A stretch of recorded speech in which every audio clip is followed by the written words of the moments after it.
नमस्कार दोस्तों, एसीसी विभाजन के यूट्यूब चैनल आपका स्वागत है। दोस्तों, हम लोग बिहार स्टेट या बिहार शिक्षक भर्ती के बारे में पढ़ रहे थे, जिसमें हम लोगों ने भारत के भूगोल के बारे में पढ़ना प्रारंभ किया था। पिछली वीडियो में हम लोगों ने भारत की स्थलाकृति अर्थात पर्वत, पठार, मैदान, द्वीप, तटीय मैदान इत्यादि के बारे में देखा और उसको समझा। आज हम लोग जो पढ़ेंगे वो हमारा टॉपिक है अपवाह तंत्र। देखिए, अपवाह तंत्र क्या है इसको समझते हैं। और चूंकि ये टॉपिक बहुत इंपॉर्टेंट है, कैसे इंपॉर्टेंट है? क्योंकि इसमें सभी नदियों का समागम आपको देखने को मिलेगा, तो हम इसको अच्छे से समझेंगे और देखेंगे। पहले समझते हैं अपवाह तंत्र होता क्या है। देखिए, जैसे मान लीजिए कोई नदी है, यहाँ से निकली और ऐसे से बह के चली गई। मान लीजिए इसका पानी यहाँ गया, यहाँ गया, यहाँ यहाँ थोड़ा सा यहाँ थोड़ा सा यहाँ। तो ये जो पूरा क्षेत्र है, ये क्या होता है? ये कहलाता है अपवाह क्षेत्र। ठीक, अर्थात किसी नदी के द्वारा या कोई नदी जितने इलाकों को कवर करती है और उसके सहायक नदियां जितने इलाकों को कवर करती हैं, वो उस मुख्य नदी का अपवाह तंत्र या अपवाह क्षेत्र कहलाता है। ठीक है, यानी कि जैसे अगर कोई नदी है, अगर वो 20 किलोमीटर एरिया में फैली है, तो वो 20 किलोमीटर एरिया क्या कहलाता है? अपवाह तंत्र। किसी नदी द्वारा तथा उसके सहायक नदियों द्वारा जो क्षेत्र का निर्माण किया जाता है, उसको हम क्या बोलते हैं? उसको हम बोलते हैं अपवाह तंत्र। बात करें भारत देश की, तो भारत देश में दो प्रकार के अपवाह तंत्र आपको देखने को मिलते हैं। पहला जो है वो हिमालयी नदियों का तंत्र है, या आप कह सकते हैं कि हमें हिमालयी नदियां जो पढ़नी है। और दूसरा जो है हमारा वो है प्रायद्वीपीय नदियां। प्रायद्वीपीय नदियां, ठीक है, इसको हम ध्यान से समझते हैं। देखिए, हिमालयी नदियां, प्रायद्वीपीय नदियां, चूंकि नदियों का टॉपिक बहुत बड़ा है, ये इस टॉपिक को कंप्लीट करने में कम से कम 4-5 दिन लग जाएगा। क्योंकि हमारा एग्जाम एकदम नजदीक आ गया है, इसलिए हम इसको अच्छे वे में एक परफेक्ट तरीके से देखेंगे, ताकि हमारा क्वेश्चन भी न छूटे और काम भर का हम पढ़ भी लें। ठीक है, तो उन चीजों को हम धीरे धीरे करके निपटाएंगे। भारतीय अपवाह तंत्र का सम्मिलन या भारतीय अपवाह तंत्र दो प्रायद्वीपीय नदियां और हिमालयी नदियों के मिलन से पूरा होता है। अब हम एक एक को अच्छे से समझते हैं। देखिए, बात करें हिमालयी नदियां की, तो हिमालयी नदियों में पूरे वर्ष भर पानी भरा रहता है, यानी कि ये कभी भी पूरी तरह से सूखती नहीं है। इसलिए इनको क्या कहा जाता है? इनको 12मासी नदियां भी कहा जाता है, जिसमें मुख्य रूप से सिंधु, गंगा और ब्रह्मपुत्र। सिंधु, गंगा और ब्रह्मपुत्र, ये तीन नदियां प्रमुख रूप से हिमालयी नदियों के नाम से जानी जाती हैं, या हिमालयी नदियां इनको कहा जाता है। कौन कौन सी? सिंधु, गंगा, ब्रह्मपुत्र। सिंधु, गंगा, ब्रह्मपुत्र। हिमालयी नदियां कौन कौन सी हैं? सिंधु, गंगा, ब्रह्मपुत्र। वे नदियां जो या जिनका उद्गम या तो हिमालय पर्वत से हुआ रहे या वो हिमालय से होकर गुजरे, उनको क्या कहा जाता है? उनको कहा जाता है हिमालयी नदियां। ठीक है, चलिए, तो हम अब एक एक के बारे में समझते हैं। पहली नदी कौन सी हमारी होती है? सिंधु नदी। सिंधु नदी, सिंधु नदी, ध्यान से समझिएगा, इसको आराम से हो जाएगा। देखिए, अगर हम ये यहां देखिए, यहां समझिए, अगर ये हम भारत का ऊपरी हिस्सा मान ले, तो सिंधु नदी का जो उद्गम क्षेत्र है वो कहाँ है? वो सिंधु नदी का तिब्बत में एक जगह है, सिंघी खंबाब। ठीक है, सिंघी खंबाब, यहां से सिंधु नदी का उद्गम होता है और ये लद्दाख के दमचोक, ध्यान रखिएगा, लद्दाख के दमचोक, कहां से इसका उद्गम होता है? इसका उद्गम होता है सिंघी खंबाब। ठीक है, सिंघी खंबाब, यहां से इसका उद्गम होता है और ये दमचोक नामक स्थान से, लद्दाख में दमचोक नामक स्थान से ये भारत में एंटर कर जाती है। ठीक है, सिंधु नदी क्या करती है? ये भारत में एंटर कर जाती है। तो सिंधु नदी का उद्गम स्रोत कहाँ है? सिंधु नदी का उद्गम स्रोत मानसरोवर झील के निकट पे, ध्यान समझिएगा, मानसरोवर झील के निकट एक जगह है सिंघी खंबाब, वहां से सिंधु नदी का उद्गम होता है और ये दमचोक से भारत में एंटर करती है। जब ये भारत में आती है तो इसमें कुछ नदियां जाके मिलती हैं, जैसे झेलम, चिनाब, झेलम, चिनाब, रावी, रावी, व्यास और सतलज, व्यास और सतलज। यानी कि कुल मिलाकर के 1, 2, 3, 4 और ये 5 सहायक नदियां सिंधु नदी में मिल जाती है। भारत में घुसने के बाद में 5 सहायक नदियां झेलम, चिनाब, रावी, ब्यास, सतलज, झेलम, चिनाब, रावी, ब्यास, सतलज, ये पूरी नदियां जब यदि यहां से गुजरती है तो इसमें आके ये मिल जाती हैं और मिलने के बाद में ये नदी कहाँ चली जाती है? पाकिस्तान में। और पाकिस्तान में जगह है मिठानकोट, पाकिस्तान में जगह है मिठानकोट, जहां ये पूरी की पूरी नदियां एक साथ मिल जाती हैं और फिर ये अरब सागर में गिर जाती है। ठीक है, या अरब सागर में इसका ये जाके मिल जाती है। क्लियर हुआ? तो सिंधु नदी का उद्गम स्रोत कहाँ है भैया? सिंघी खंबाब। सिंधु नदी भारत में दमचोक नामक जगह से एंटर करती है। इसमें 5 सहायक नदियां हैं, झेलम, चिनाब, रावी, ब्यास, सतलज, झेलम, चिनाब, रावी, ब्यास, सतलज। और ये पांचों सहायक नदियां जब सिंधु में मिल जाती हैं तो ये पंचनद का निर्माण करती हैं। इसीलिए इनके द्वारा जो क्षेत्र बनाया गया है उसको हम बोलते हैं पंजाब।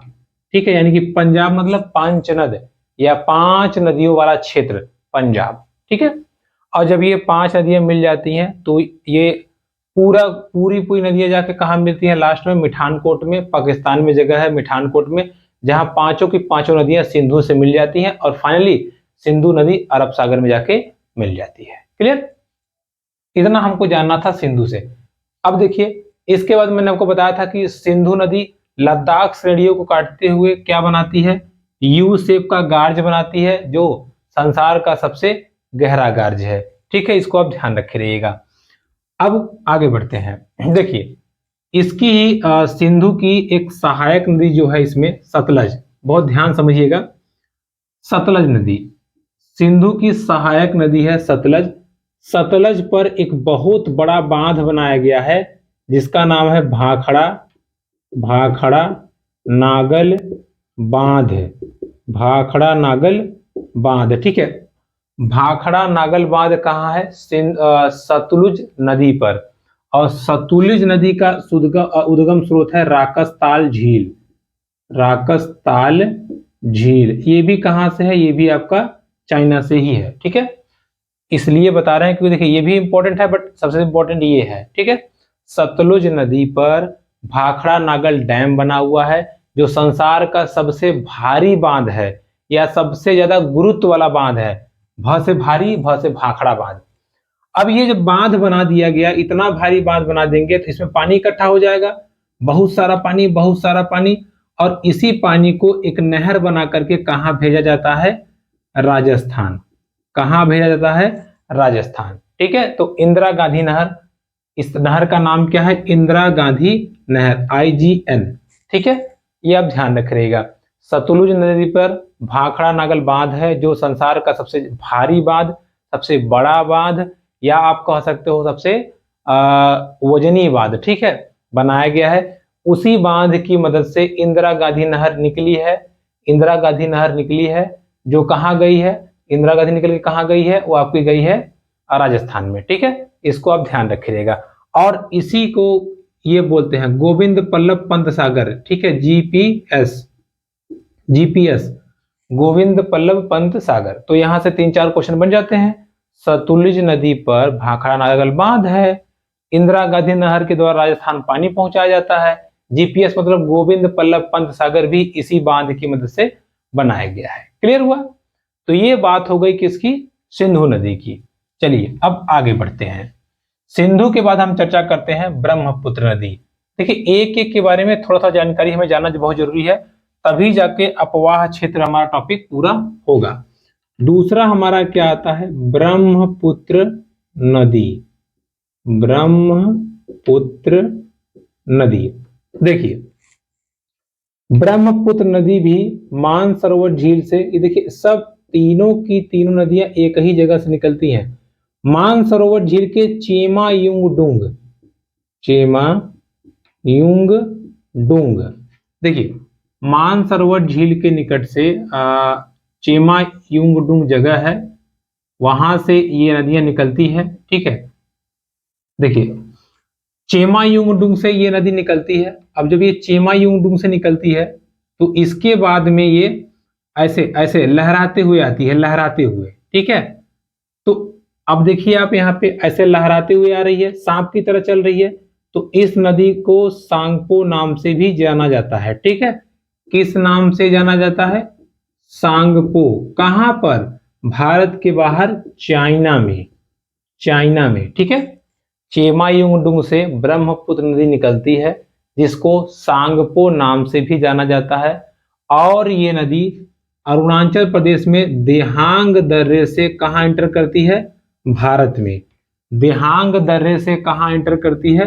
भारत में। इसलिए इसको देहांग नदी भी कहा जाता है। क्या कहा जाता है? देहांग नदी, देहांग नदी। और जब ये नदी ऐसे घुसते हुए पहुंच जाती है आसाम में, कहाँ पहुंचती है? आसाम में। तो वहां इसको जाने का रास्ता मिलता नहीं है। जब जाने का रास्ता नहीं मिलता, तबाही मचा देती है, ले उलल पलट के पूरा एकदम विनाश मचा देती है। ठीक है, अर्थात एकदम वहां पूरा बाढ़ ला देती है। तो असम का शोक किसको कहा जाता है? ब्रह्मपुत्र नदी को। और चूंकि ये यहाँ जब पानी फैला देती है, फिर उसके बाद में यहाँ पर संसार का सबसे बड़ा द्वीप माजुली द्वीप का निर्माण भी करती है। ठीक है, किसका निर्माण करती है? माजुली द्वीप का निर्माण भी ब्रह्मपुत्र नदी करती है। क्लियर हुआ? ध्यान सुनिएगा। तिब्बत में, ठीक है, चाइना के तिब्बत में से चेमायुंगडुंग नामक जगह से ब्रह्मपुत्र नदी निकलती है, सांप की तरह आती है, इसलिए इसको सांगपो कहते हैं। देहांग दर्रे से भारत में एंटर करती है, इसलिए इसको देहांग नदी कहते हैं। असम में बलभर तबाही मचाती है, इसलिए और उसको वहां पे ब्रह्मपुत्र नदी के नाम से जाना जाने लगता है। साथ ही साथ ये आसाम का शोक भी है। बाद में ये नदी बांग्लादेश में चली जाती है, और जहां इसको जमुना नाम से जाना जाता है। अब आप इसको यहाँ इतना ध्यान रखिएगा। ठीक है, फिर ये बंगाल की खाड़ी में जाके गिर जाती है। काम हो गया इसका भी। तो इसको बांग्लादेश में क्या कहते हैं? जमुना। ठीक है, इतना आप ध्यान रखिएगा ब्रह्मपुत्र के परिप्रेक्ष्य में।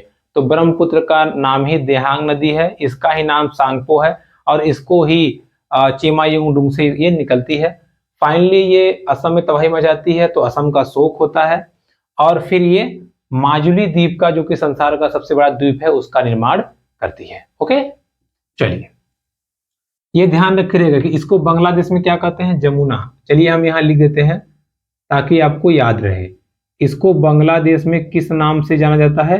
जमुना। इसको आप ध्यान रखिएगा। ठीक है, चलिए अब ब्रह्मपुत्र नदी को पढ़ने के बाद में अब हम आगे बढ़ते हैं। ब्रह्मपुत्र नदी पढ़ने के बाद में आगे बढ़ते हैं गंगा नदी। थर्ड पॉइंट पे आता है हमारा कौन सा? गंगा नदी। देखिए पहली चीज, गंगा नदी हमारे भारत देश की सबसे लंबी नदी है। ठीक है, सबसे क्या है? ये लंबी नदी है, 2500 किलोमीटर के आसपास की लंबाई है। तो गंगा नदी की सबसे लंबी नदी कौन सी है? गंगा नदी। देखिए यहां है एक सतोपथ ग्लेशियर। सतोपथ ग्लेशियर मतलब पहाड़ी। सतोपथ के बाद में है गंगोत्री पहाड़ी। गंगोत्री पहाड़ी। देखिए सतोपथ से एक नदी निकलती है अलकनंदा, और गंगोत्री से निकलता है क्या? भागीरथी। और ये दोनों नदियां कहाँ आके मिल जाती हैं? देवप्रयाग में, और फिर ये बनाती हैं क्या? गंगा। ठीक है, सतोपथ ग्लेशियर से अलकनंदा, भागीरथी निकलती है आपकी गंगोत्री से, और दोनों जाके कहाँ मिल जाती हैं? देवप्रयाग में।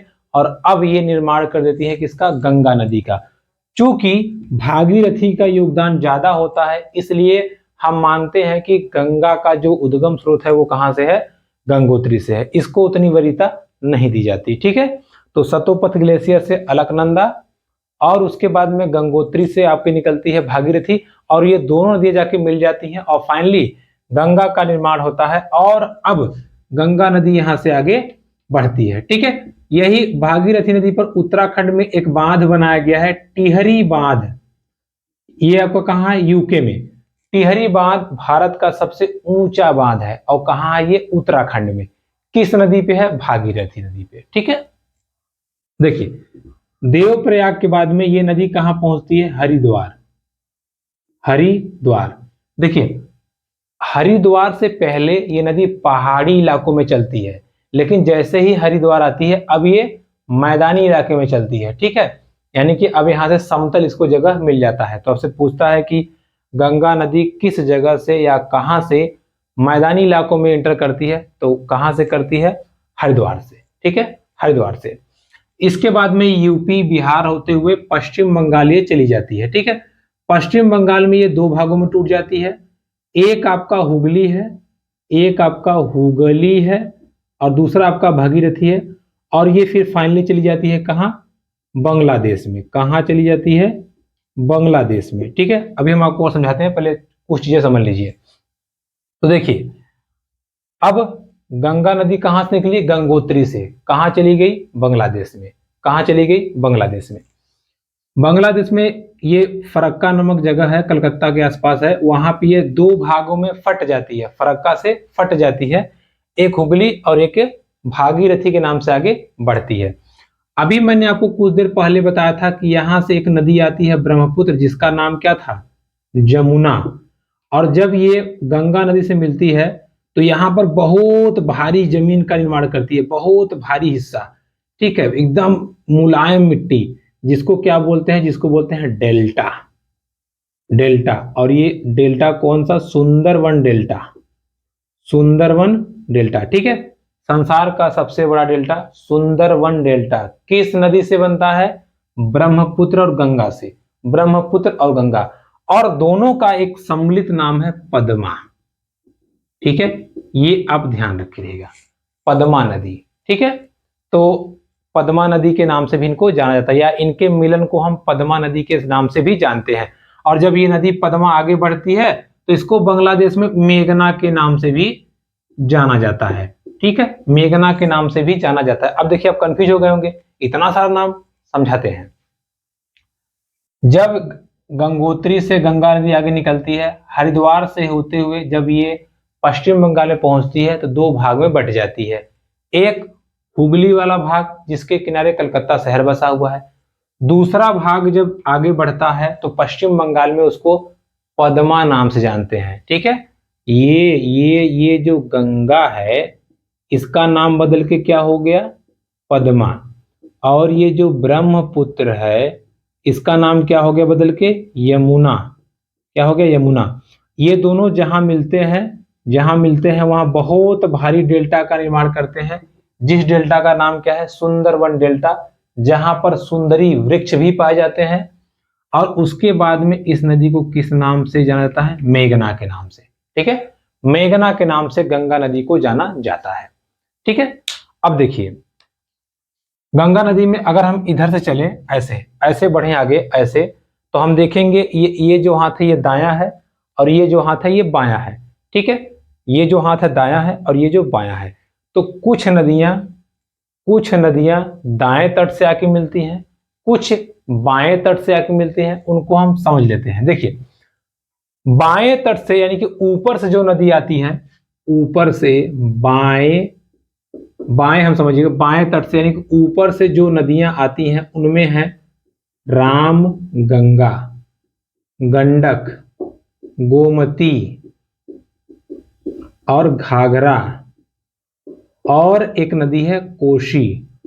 ठीक है, दाएं से बात करें तो यमुना, यमुना के बाद सोन, सोन के बाद में टोंस और टोंस के बाद में कर्मनासा। ये नदियां कहां से मिलती हैं गंगा में? दाएं तट से। दाएं तट से, जिसमें यमुना जो है वो यूपी के प्रयागराज में मिलता है, जहां पे महाकुंभ का आयोजन होता है। ठीक है, और यहीं पे संगम भी स्थित है। यमुना नदी और गंगा नदी का मिलन बिंदु यूपी का प्रयागराज है, जहां पे संगम भी स्थित है। और यहाँ पे हर साल या हर 12वें 6वें साल में महाकुंभ अर्धकुंभ का आयोजन किया जाता है। क्लियर हुआ? तो बाएं तट से आने वाली नदियों को हमने देख लिया, दाएं तट से देख लिया। दाएं तट से आने वाले में यमुना इंपॉर्टेंट है और बाएं तट से कोसी। देखिए कोसी इसलिए इंपॉर्टेंट है, ये नदी कभी ऐसे ऐसे चलती रही, कभी इधर घूम जाएगी, कभी इधर घूम जाएगी, कभी इधर घूम जाएगी, मतलब अंडकबंड किधर भी घूम सकती है और ये इस वजह से बिहार में बहुत ज्यादा तबाही मचाती है। इसलिए कोसी को बिहार का शोक भी कहा जाता है। चूंकि आप बिहार का एग्जाम देने जा रहे हो तो ये इस लिहाज से इंपॉर्टेंट हो जाता है। क्लियर हुआ? तो दोस्तों ये था हमने जो पढ़ा, हिमालयी नदियों के बारे में पढ़ लिया। अब हम आगे बढ़ते हैं और प्रायद्वीपीय नदियों के विषय में चर्चा करते हैं। ठीक है, देखिए अपवाह तंत्र के बारे में पढ़ रहे हैं ना, तो सभी नदियों के बारे में एक बार डिस्कस करना जरूरी है। देखिए अब हम बात करेंगे प्रायद्वीपीय नदियां। प्रायद्वीपीय नदियां, देखिए इसमें एक नदी आपकी आती है नर्मदा नदी और एक नदी आपकी आती है ताप्ती नदी। देखिए नर्मदा नदी की बात करें तो ये एमपी यानी कि मध्य प्रदेश के अमरकंटक पहाड़ी से निकलती है। ठीक है, मध्य प्रदेश में जैसे ये मान लीजिए है विंध्य पहाड़ी, ये कौन सी पहाड़ी है? विंध्य। और ये पहाड़ी है सतपुड़ा। कौन सी पहाड़ी है? सतपुड़ा। यहीं पर है अमरकंटक चोटी, यहीं से ये नदी निकलती है और ऐसे ऐसे बहते हुए कहाँ चली जाती है? ये अरब सागर में जाके ये गिर जाती है। कहाँ गिर जाती है भैया? अरब सागर में। तो नर्मदा नदी अमरकंटक पहाड़ी से निकल करके बहते हुए, जिसपे सरदार सरोवर बांध परियोजना भी बनाया गया है, सरदार सरोवर बांध परियोजना भी बनाया गया है, ये ऐसे बहते हुए जाके अरब सागर में गिर जाती है। वही ताप्ती नदी की बात करें तो ये सतपुड़ा की बैतूल पहाड़ी से, ठीक है, सतपुड़ा की बैतूल पहाड़ी से निकलती है और ये भी ऐसे जाके कहाँ गिर जाती है? अरब सागर में। ये जाके कहाँ गिर जाती है? अरब सागर में। अब ये दोनों नदियों में इंपॉर्टेंस क्यों है, क्यों हमने बताया, वो ध्यान रखिएगा। जब भी कोई नदी दो पहाड़ियों के बीच में गुजरती है, दो पहाड़ियों के बीच में चलती है, तो उसको कहा जाता है भ्रंश। क्या कहा जाता है? भ्रंश। तो ये एक दो मात्र नदियां ऐसी हैं, सिंधु, नर्मदा और ताप्ती। नर्मदा और ताप्ती दो ऐसी नदियां हैं जो भ्रंश घाटी में बहती हैं और ये डेल्टा का निर्माण नहीं करती। ये डेल्टा का निर्माण नहीं करती, ये बनाती हैं एस्चुरी। क्या बनाती हैं? एस्चुरी। ठीक है, ये आप ध्यान रखिएगा, खूब क्वेश्चन पूछता है नर्मदा और ताप्ती के बारे में, तो दबा क्वेश्चन पूछता है खूब एकदम धड़ल्ले से कि ये नदी यहाँ है तो वहां है, कैसे है, सब बताइए। ठीक है, तो आप उसके लिए तैयार रहिएगा। क्लियर? चलिए एक छोटी सी और नदी है, उसके बारे में डिस्कस कर लेते हैं, फिर हम आगे बढ़ेंगे। महानदी। देखिए महानदी, अब महानदी की बात करते हैं। महानदी की तो आपकी ये जो महानदी है, महानदी ये सिंघावा पहाड़ी से निकलती है। कहां से? सिंघावा। और ये कहां है आपका? छत्तीसगढ़ में। कहां है? छत्तीसगढ़ में। छत्तीसगढ़ के सिंघावा से निकलती है और ये बंगाल की खाड़ी में जाके गिरती है। कहां पे भैया? बंगाल की खाड़ी में। इस नदी पर भारत का सबसे लंबा बांध हीराकुंड बांध बनाया गया है। ठीक है, तो बस इससे इतना ही जानना है। महानदी का उद्गम स्रोत क्या है? सिंघावा पहाड़ी, छत्तीसगढ़। ये बंगाल की खाड़ी में जाके मिल जाती है। इस पे हीराकुंड बांध बनाया गया है, जो कि हमारे भारत का सबसे लंबा बांध है। ठीक है, क्या है? लंबा बांध। क्लियर? चलिए अब देखिए इस बीच के बाद सेक्शन को डिस्कस करने के बाद में अब हम आगे बढ़ते हैं और अपने आगे की चीजों को समझते हैं। देखिए प्रायद्वीपीय नदियों के क्रम में एक आपकी नदी है गोदावरी। गोदावरी नदी। देखिए गोदावरी नदी का उद्गम महाराष्ट्र के नासिक जिले, महाराष्ट्र के नासिक जिले के त्रयंबकम चोटी से होता है। ठीक है, गोदावरी नदी का उद्गम महाराष्ट्र के नासिक जिले के त्रयंबकम चोटी से होता है और ये आगे बढ़ते हुए लास्ट में बंगाल की खाड़ी में जाके गिर जाती है। ठीक है, या बंगाल की खाड़ी में जाके यह समुद्र में मिल जाती है। दक्षिण भारत की इसे गंगा कहा जाता है, ये तो ध्यान रखिएगा, दक्षिण भारत की गंगा। क्यों, अभी समझाते हैं। प्रायद्वीपीय नदियों में सबसे लंबी नदी यही है, इसलिए इसको प्रायद्वीपीय भारत की गंगा भी कहा जाता है। दक्षिण भारत की गंगा किसको कहा जाता है? गोदावरी नदी को, जिसका उद्गम कहाँ है? महाराष्ट्र के नासिक जिले के त्रयंबकम चोटी से ये निकलती है और बंगाल की खाड़ी में जाके ये गिर जाती है। इसको दक्षिण भारत की गंगा भी कहते हैं। चलिए अगला। अच्छा, इसकी कुछ सहायक नदियां हैं, जैसे पेनगंगा, वेनगंगा, वर्धा, मजरा, ये सब क्या है? इसकी सहायक नदियां हैं। ठीक है, ये आप ध्यान रखिएगा। आगे बढ़े तो कृष्णा नदी की बारी आती है। कृष्णा नदी, देखिए कृष्णा नदी का उद्गम स्रोत ये भी महाराष्ट्र से ही है, महाराष्ट्र के महाबलेश्वर चोटी, महाबलेश्वर चोटी। ठीक है, महाराष्ट्र के महाबलेश्वर चोटी से कृष्णा नदी का उद्गम होता है और इस पे सबसे लंबा, सबसे सुंदर बांध नागा अर्जुन बांध बनाया गया है, जो कि बहुत ही सुंदर है और इस पे सुसमुद्रम जलप्रपात भी स्थित है। ये भी आप ध्यान रखिएगा। और ये नदी भी फाइनली जाके कहां मिल जाती है? बंगाल की खाड़ी में। ठीक है, बंगाल की खाड़ी में जाके गिर जाती है। लास्ट हमारा जो प्रायद्वीपीय नदी है वो क्या है? कावेरी नदी। कावेरी नदी, देखिए कावेरी नदी जो है वो कर्नाटक के ब्रह्मगिरी पहाड़ी से निकलती है और ये फिर जाके कहां गिर जाती है? बंगाल की खाड़ी में। ठीक है, तो इन नदियों का उद्गम स्रोत ही इंपॉर्टेंट है, क्योंकि कृष्णा नदी देखिए ये भारत का निचला हिस्सा है, ये सॉरी कावेरी यहां से निकलती है। ठीक है, यहां से लगभग, इसलिए इसको दक्षिणी गंगा भी कहा जाता है। क्या कहा जाता है? दक्षिणी गंगा। ठीक है, या दक्षिण गंगा। तो दक्षिण गंगा किसको कहते हैं? कावेरी को। कावेरी को। दक्षिण भारत की गंगा किसको कहते हैं? गोदावरी को। तो दोनों में कंफ्यूज मत होइएगा। ठीक है, एक में कहेगा दक्षिण भारत की गंगा, एक में दक्षिण गंगा। तो दक्षिण गंगा कौन है? कावेरी। दक्षिण भारत की गंगा कौन है? वो है आपकी गोदावरी नदी। ठीक है, चलिए अब देखिए कुछ एक दो छोटी चीजें और है, चूंकि हम आगे बात करेंगे झील वगैरह के बारे में।